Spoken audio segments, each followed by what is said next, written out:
Bien, hermanita, iniciamos entonces, Dios mediante, el estudio con la venia de Dios, encomendándonos a Él, pidiéndole sabiduría espiritual, ¿no es cierto?, que nos dé la iluminación que viene de Él. Nosotros nos ponemos en sus manos a través de su palabra. Aquí yo tengo la palabra digital, ahora la tenemos en formato celular, computador, impreso, pero lo más importante es que la palabra esté en la mente y en el corazón de nosotros, ¿no es cierto? Amén. Así que con la venia de Dios, encomendándonos a Él en el nombre de su Santo Hijo, damos inicio a este estudio que es de la parábola del sembrador. Es una parábola muy conocida, muy práctica, entonces también la escuchamos a menudo. Sus aplicaciones, sus extensiones, es realmente maravillosa. Y la tenemos en 3 de los 4 evangelios. No todas las parábolas, no todas las historias salen en los 4 evangelios, aunque las dijo Jesús. Por ejemplo, tenemos eh, el episodio del rico y Lázaro en Lucas 16 y sale ahí nomás. Sin embargo, solamente Juan omite la parábola del sembrador. Mateo, Marco y Lucas se refieren a ella. No hay muchas diferencias, no tiene por qué haber mucha diferencia porque la historia es la misma, de la misma persona, y claro, hay algunos detalles que rescatar cuando vemos los evangelios de manera paralela en esta parábola. Y comencemos basándonos en Mateo 13. Mateo 13 habla del versículo 1 hasta el versículo 9, está Jesús enseñando la parábola, ¿no es cierto? Dice en el versículo 3, les habló muchas cosas por parábolas, diciendo, y aquí comienza la parábola, dice, he aquí el sembrador salió a sembrar, y mientras sembraba parte de la semilla cayó junto al camino, y vinieron las aves y la comieron. Parte en pedregales, donde no había mucha tierra, y brotó pronto porque no tenía profundidad de tierra. Pero salido el sol se quemó, y porque no tenía raíz, se secó. Y parte cayó entre espinos, y los espinos crecieron y la ahogaron. Pero parte cayó en buena tierra, y dio fruto, cuál a 100, cuál a 60, cuál a 30 por uno. El que tiene oídos para oír, oiga. Es interesante que en la parábola del sembrador, lo que se siembra, ¿no es cierto? Vamos a ver en los versículos más adelante, es la palabra de Dios cuando en el versículo 18 él comienza a explicar esta parábola. Y dice así del versículo 18 en adelante, oíd pues vosotros la parábola del sembrador. Cuando alguno oye la parábola del reino y no la entiende, viene el malo y arrebata lo que fue sembrado en su corazón. Este es el que fue sembrado junto al camino. La forma gramatical, la forma en que verbalmente se expresa esta idea, da a entender aquí de que la semilla es la persona. No sé si se dio cuenta de eso. Aquí cuando Jesús está explicando la parábola del sembrador, dice, el que fue sembrado junto al camino. ¿Quién es este? Entonces da como un poco de confusión de, pero ¿cómo si lo que se siembra es la palabra de Dios? Después dice, el que fue sembrado en pedregales, este es el que oye la palabra y al momento la recibe con gozo, pero no tiene raíz en sí, sino que es de corta duración, pues al venir la aflicción o la persecución por causa de la palabra, luego tropieza. El que fue sembrado entre espinos, este es el que oye la palabra, pero el afán de este siglo y el engaño de las riquezas ahogan la palabra y se hace infructuosa. Y el último caso, dice versículo 23, Mas el que fue sembrado en buena tierra, este es el que oye y entiende la palabra y da fruto, y produce a 100, a 60 y a 30 por uno.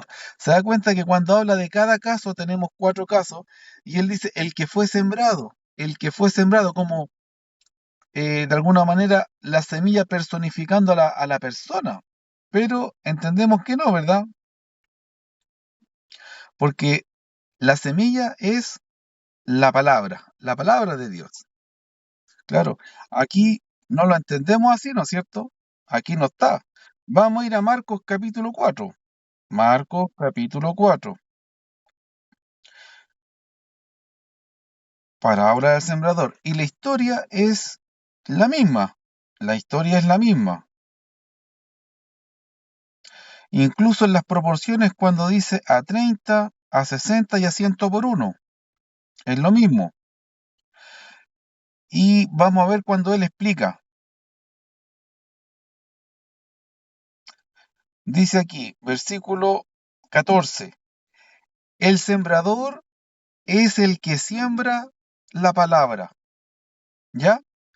Entonces, si el sembrador es el que siembra la palabra, la semilla es la palabra, porque ¿qué siembra el sembrador? La semilla. Y si el que siembra la palabra es el predicador, el evangelista, la persona que transmite la palabra, entonces la semilla misma es la palabra de Dios, ¿no es cierto? Otro aporte que hace Marco, además de darnos explícitamente eso, es como describe el primer caso. El primer caso, Mateo lo describe como viene el malo y arrebata lo que fue sembrado del corazón. Y uno puede pensar, sí, puede venir alguien malo, una persona mala. Puede ser que una persona no entendió la palabra de Dios que le fue enseñada y viene alguien malo y lo viene a confundir o lo viene a hacer dudar. Pero fíjese cómo dice aquí Marcos. Vamos a ir al versículo. El primer caso, versículo 15. Y estos son los de junto al camino, en quienes se siembra la palabra, pero después que la oyen, enseguida viene ¿quién? Satanás, y quita la palabra que se sembró en su corazón. Cuando las personas no entienden la palabra, tienen 2 opciones: quedarse sin entender o preocuparse de entender. Cuando uno no entiende algo, tiene el desafío de entender eso, o simplemente rendirse, desistir y decir, no, no entiendo y no me importa. ¿Qué ocurre? Esto tiene una tremenda aplicación, hermana. Y yo siempre lo veo en cuando estudio la palabra con alguien, pero esa persona es inconstante. Y cuando retomamos la palabra, no se acuerda, está confundido. Entonces, cuando pasa mucho tiempo, yo estudio con alguien la palabra, de Dios, obviamente, y retomo con esa persona, da lo mismo cual, porque me ha pasado toda la vida, retomo la palabra, el estudio de la palabra con esa persona, ya no se acuerda, está confundida, entiende al revés. ¿Y por qué será eso? Bueno, aquí está la respuesta. Dice que Satanás arrebata lo que fue sembrado.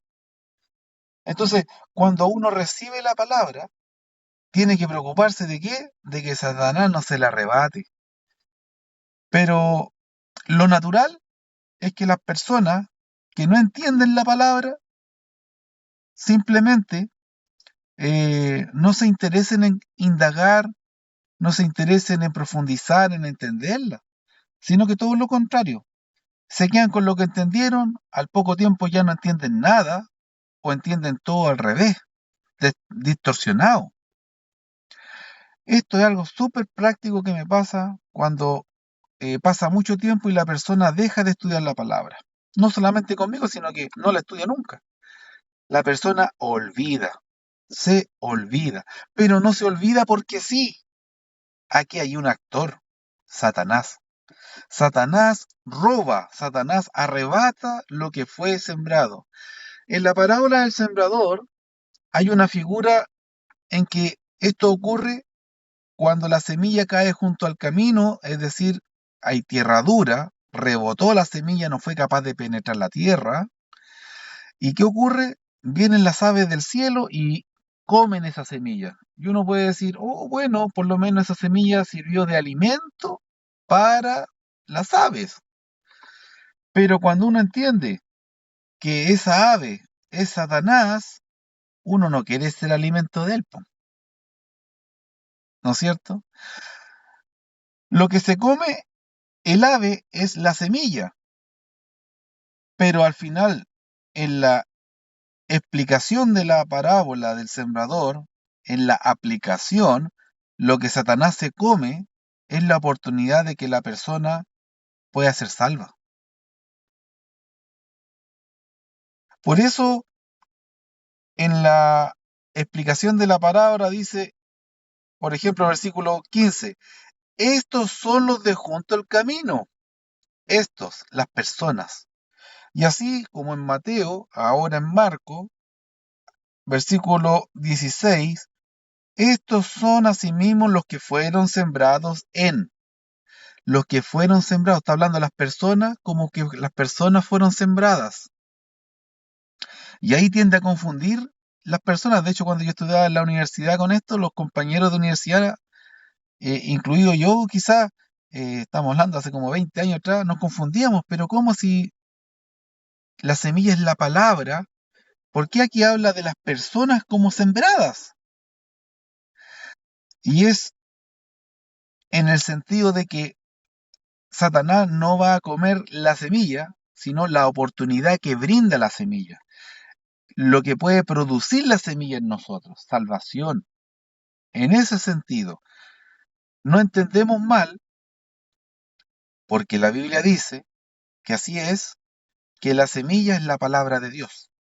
Pero cuando empieza la parábola a ser explicada, dice, los que fueron sembrados, los que fueron sembrados, los que cayeron en pedregales, los que cayeron entre espinos, los de junto al camino, etcétera, los que cayeron en buena tierra al último, da la impresión como, bueno, pero entonces la semilla soy yo, ¿no es cierto? Da esa impresión.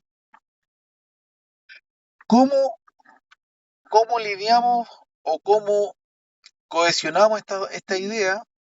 La mejor manera, pero la verdad, más de 20 años pensando en esta parábola, meditándola, la mejor manera es pensar en las condiciones.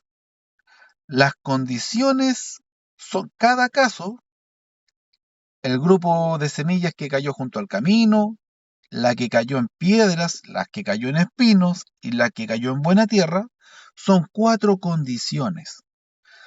Entonces, la semilla es la misma en los cuatro casos, pero lo que difiere son las condiciones en que está esa semilla. En la primera, totalmente desfavorable. La segunda, deficientemente favorable, porque la semilla brota, pero se seca rápido porque no tiene raíz. La tercera, medianamente favorable, porque la semilla logra crecer, pero no desarrollarse para dar fruto. Y la cuarta, las condiciones óptimas, donde la semilla puede, además de germinar y crecer, también puede dar fruto, ¿no es cierto? Entonces esa es la mejor manera de eh, fusionar esta idea de que la semilla es la palabra de Dios, pero al mismo tiempo también, al ir desarrollando, al ir explicando la palabra del Señor, presenta a las personas como la semilla. ¿Y en qué sentido las personas son la semilla? En el sentido de que cada persona le va a dar una condición a esa semilla y se va a convertir en qué? En un terreno para esa semilla. Se va a hacer uno con esa semilla, pero solamente el último caso dio fruto. ¿Ya? Eh, Marco es el único que habla de estos pajaritos que se comen la semilla como el maligno, como Satanás. Lucas, si no mal recuerdo, también dice viene el malo. Lo podemos revisar. Vamos a Lucas 8. Lucas es la versión más cortita de la parábola, como más sintetizada. Ahí está la historia, capítulo 8, y termina en el versículo 15 diciendo, mas la que cayó en buena tierra, estos son los que con corazón bueno y recto entienden la palabra oída y dan fruto con perseverancia. Aquí Lucas es más literal. Me gusta como lo dice Lucas al final, porque no tenemos que interpretar nada. En Mateo y en Marcos dice, dio fruto a 60, a 30 y a 100 por uno. O sea, por cada granito salieron 30, salieron 60. Imagínense eso en un saco. Yo planto un saco de trigo y que eso produzca 30, 60, a 100 por uno. Está bueno porque saco 30 sacos por un saco que sembré o 60 o 100. Está súper bueno, ¿no es cierto?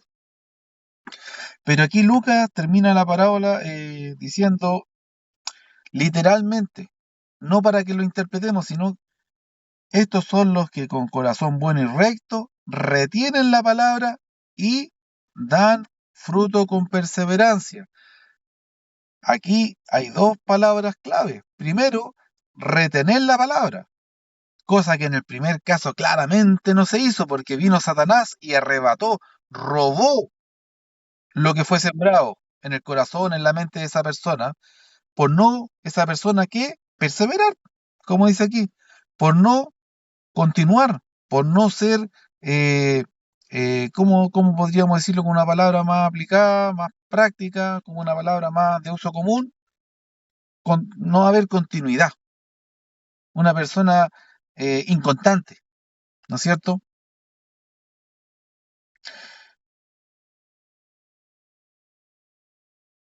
Ah,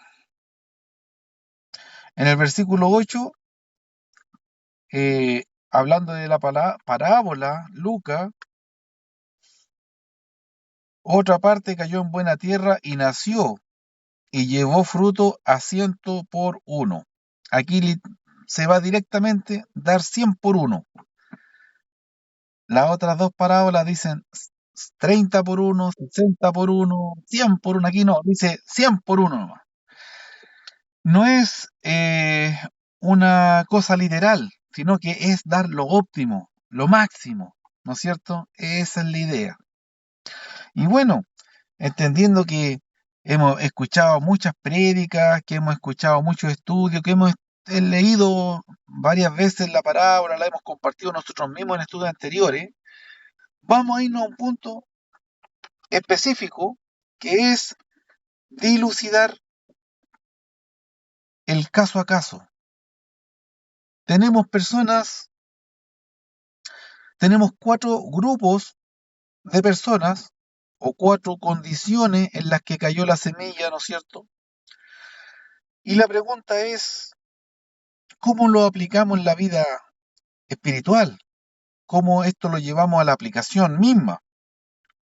Hay personas que, por ejemplo, estudian por largo tiempo la palabra, incluso comienzan a reunirse, ¿no es cierto?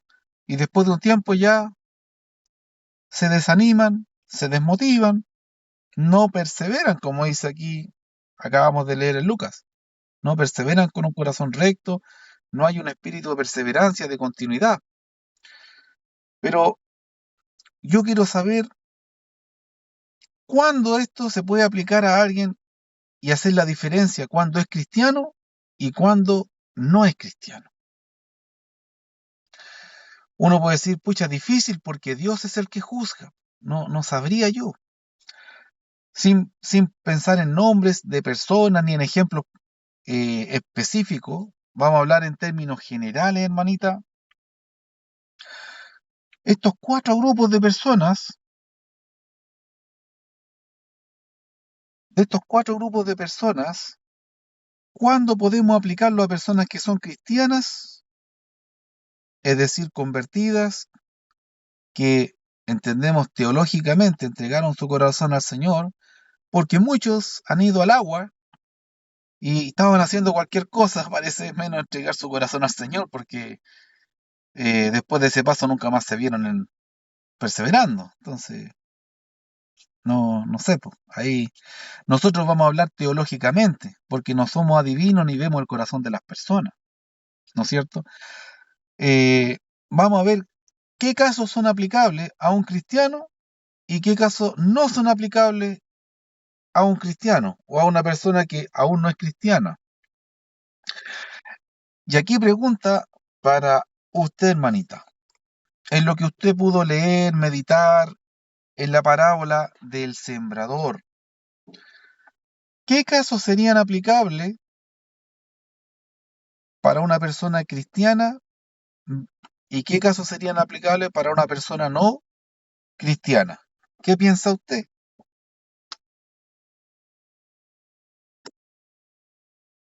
Claro. Por ejemplo, lo voy a hacer con un ejemplo para que sea más fácil la pregunta, responderla.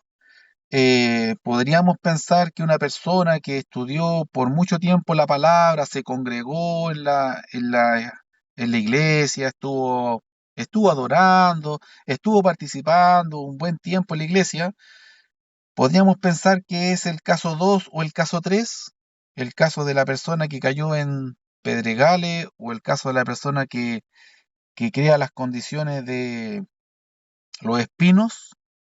¿Qué piensa usted ahí?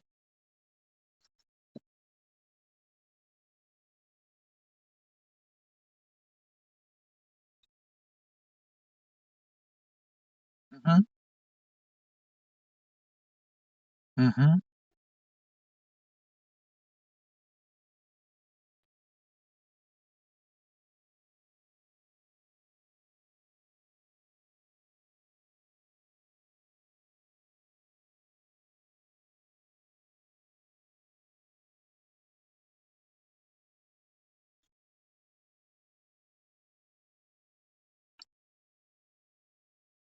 Esa es la palabra clave. El segundo caso es una persona que no persevera, pero podría ser el caso de un cristiano que no perseveró,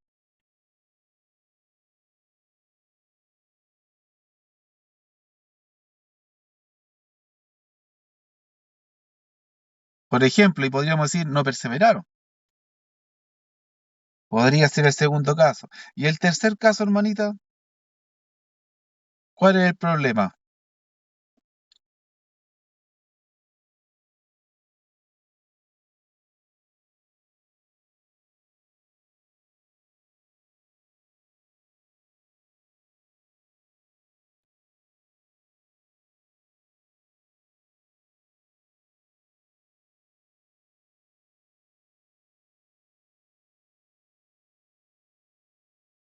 Ya. Ahí en la parábola y en la explicación de la parábola, el problema de esa situación es específicamente que no dio fruto. El primer caso, la semilla ni siquiera germina, no germina. En el segundo caso, la semilla germina, pero es de corta duración. Esa es la palabra clave, no persevera, es de corta duración. Y en el tercer caso, no es de corta duración porque puede vivir muchos años ahí entre medio de los espinos, pero el problema es que no va a poder dar fruto.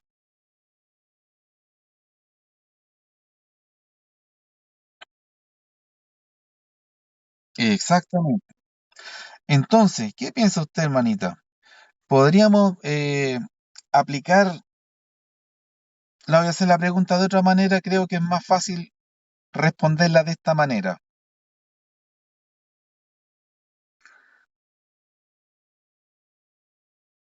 Cualquiera de los cuatro casos es aplicable en forma indistinta para un creyente cristiano o creyente no cristiano, que sabemos cuál es la diferencia, ¿verdad? El que es discípulo y el que no es discípulo. Se podrá aplicar cualquiera de los cuatro casos indistintamente a uno que ya es cristiano y a otro que no es cristiano. ¿Qué piensa usted?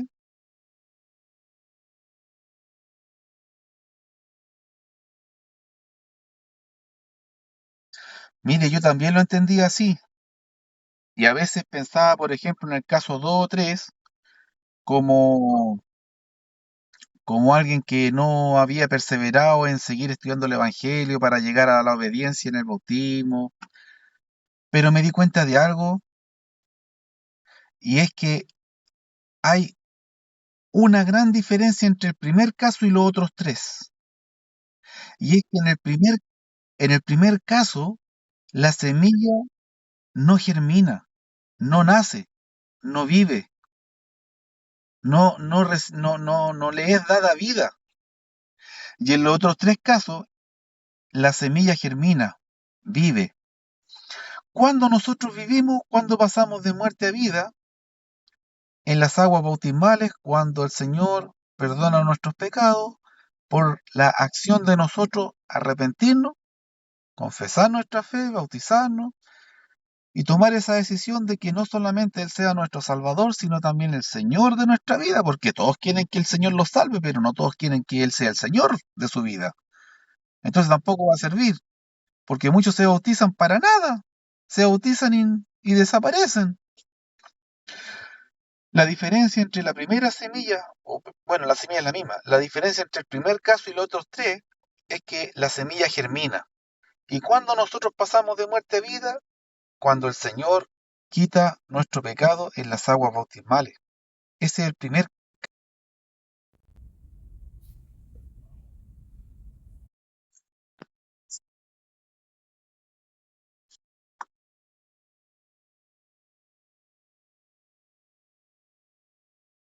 Exactamente.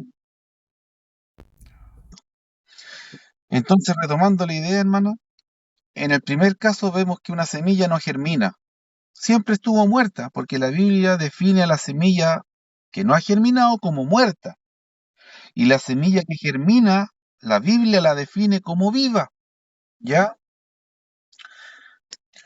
Dice Juan 12:24, de cierto os digo que si el grano de trigo no cae en la tierra y muere, queda solo, pero si muere, lleva mucho fruto. Cuando el grano de semilla muere, cuando se seca. Y ese grano es capaz en el futuro de poder germinar. Pero si el grano no se seca, se pudre. Claro, entonces ahí el Señor está hablando de su muerte, de que Él va a morir, y para Él llevar fruto en el futuro tiene que morir.